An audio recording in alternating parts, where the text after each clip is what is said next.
Before I start, feel free to like the video if you enjoyed and subscribe if you want to support the channel. Now, bear with me as I'm gonna ramble a bit. The prequel remains the most underrated title in the franchise. I know some people might disagree with that, but there's a lot of people who might agree with that. In my opinion, Borderlands 1 Game of the Year Enhanced is definitely up there, but all its multiplayer and game support has been pretty much destroyed, so it definitely hurts its reputation. But enough about that, let's talk about the game at hand. And I actually want to start by talking about the DLCs, or rather the singular standout DLC in the pre-sequel that shows the potential of the game was genuinely really evident, but just misplaced. I'm going to draw some parallels here that might sound a bit weird, and some might disagree with this, but I think that the pre-sequel is closest to Borderlands 3 out of any of the games. My reasoning for this is because of the DLCs. Borderlands 3 had really fun campaign DLCs with intriguing stories and likable characters, and in my opinion this led to a better replay factor in the DLCs than the regular story. I don't know about you guys, but I spend more time in the DLCs for Borderlands 3 than in the base game. My point being that the capability to make a good and captivating story was there, but it was all in the wrong place. And this isn't to downplay the pre-sequel story, because it's certainly better than Borderlands 3's story, but I think that the DLCs just outshine it a bit. The Claptastic Voyage is one of the best executions for a Borderlands DLC that we've seen, but the main story of the game was still somewhat lackluster, and while the problems in Borderlands 3's story made me appreciate the pre-sequel more, there's still a bit of an imbalance between the stories in the DLCs and the main game. While I will give a lot of benefit to saying that for the most part the Claptastic Voyage is very exaggerated in its creative liberties, a lot like Borderlands 3's Krieg DLC, but that Krieg DLC also was one of the best DLCs that we've seen from modern Borderlands. I don't think it's a bad thing for the games to get a bit over the top and ridiculous, as that's almost expected, and the pre-sequel, in my opinion, executed that really well in the form of their one campaign DLC. For now, I'm finished up with defending DLCs because I want to talk about the underrated features that the pre-sequel had that I think we really all want back. I'll address the elephant in the room at the end of this, but I think we all know what I'm talking about when I say features that we want back. Firstly, I think that zero gravity is one of the things that I actually want to see more of, and I know some people might say that we already got that in Borderlands 3 and 4, but we really only got it in short levels. In 3 during the lead up to fighting Katagawa, and in 4 the lead up to fighting Callus. Both are almost identical situations with the same level design, but outside of that, we don't really see much zero gravity fighting. I don't know how Gearbox would want to implement this, but it felt like between 3 and 4, we got relatively the same experience with modern zero gravity. And I think that with current movement and attributes that all the new Vault Hunters have, it would be really cool to have gunplay centered around gravity.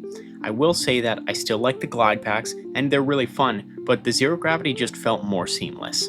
Aside from gravity, I really want laser weapons back, still. I loved the weapon models for the laser guns, and seeing different laser guns would be super cool. And sure, we got things like the plasma coil, and we got a bunch of shotguns that shoot plasma balls and whatnot, but they don't really feel like laser guns in the pre-sequel. They don't look like them, and they just aren't. Maybe I sound a bit redundant and a bit circular in my explanation, but the only way that I can put it is that they just aren't laser guns. It's like getting off-brand Oreos or an off-brand drink. Like, yeah, it's the same thing, but it's not what I'm envisioning in my mind.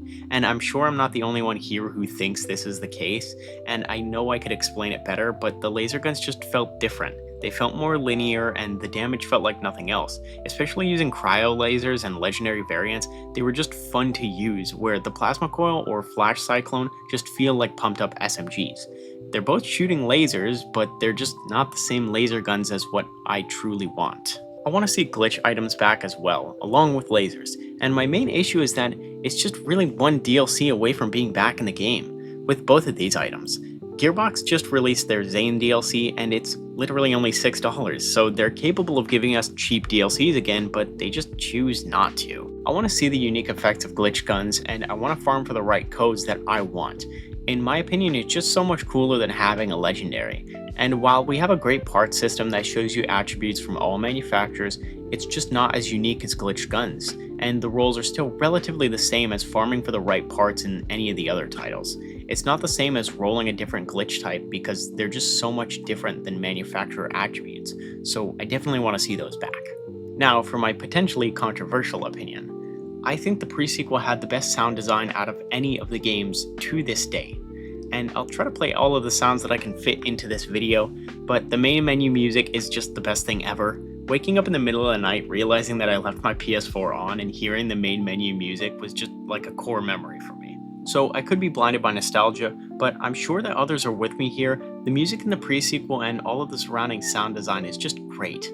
All of the ambient sounds feel like they have so much more life than they did in Borderlands 2, and the action music as well was some of my favorite in the series.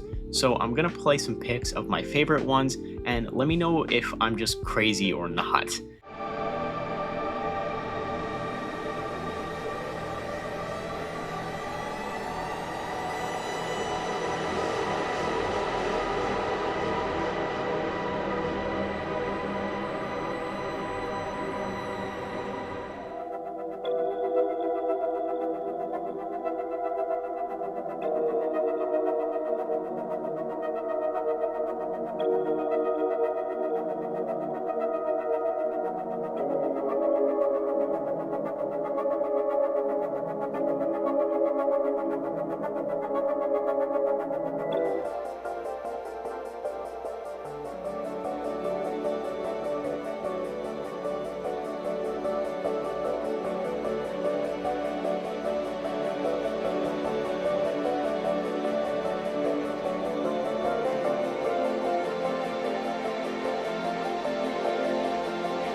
Go ahead and comment what you guys thought about the music. And now finally, dear Gearbox, all I want for Christmas is the loot grinder back. But seriously, why Gearbox didn't bring this back is just an absolute mystery to me. Randy Pitchford's mind is an enigma, and at the very top of the puppeteering world ladder is Gearbox, because there's gotta be some conspiracy on why they don't bring back the grinder. It was such a cool feature, just rolling gear into the thing and getting legendaries, or just gambling what you had. And yeah, I know the formulas made things broken and whatever, but you could literally just change how it works with the formulas. They could do that and it wouldn't be a problem. Why not just have it show a percent chance of what you could potentially roll? Or better yet, have it spit out weekly rotations of different drops with low rates of really good gear. That way there's an incentive to farm and really grind for a super rare drop, or even potentially exclusive weapons from just the grinder. You know how cool it would be to have a drop that's essentially seasonal and so rare nobody else has it, but simultaneously have it be an actually good weapon? Gearbox, please. You don't have to do this to us. Randy Pitchford, please. The kids miss you, and the child support payments aren't getting us enough Moonstone for the grinder. Anyways, with my pain and suffering out of the way, let's talk about the story. I think the interactions with the Vault Hunters and the impact felt from the pre-sequel into Borderlands 2 completely changes the way that Borderlands story is felt. And I mean this seriously, if you haven't played the pre-sequel, either get it and play it, or watch a full story playthrough of it and then play Borderlands 2. The way that it changed how Jack is viewed and all of the supporting cast is so drastic that it makes you, at points of Borderlands 2, get residual guilt and pressure from knowing the events of the pre-sequel.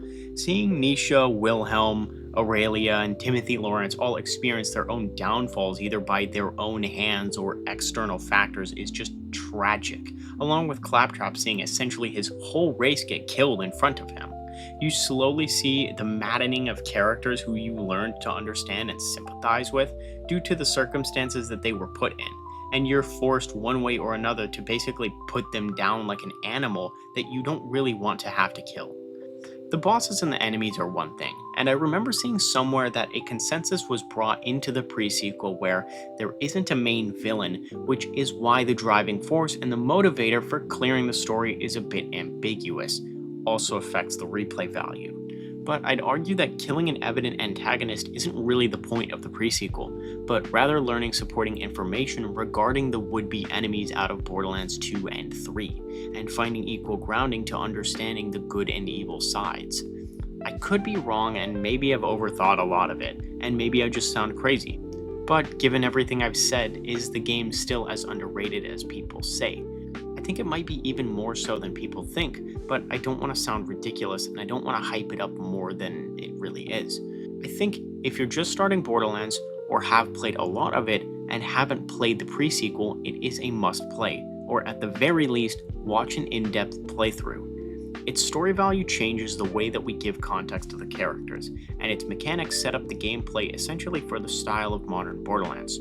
Sure, it never got the sheer impact of Borderlands 1 and 2, but it's a cult classic for a very good reason. And I'll leave you all with that, so if you enjoyed this video, be sure to like, and if you want to support the channel, feel free to subscribe. And I'll see you guys next video.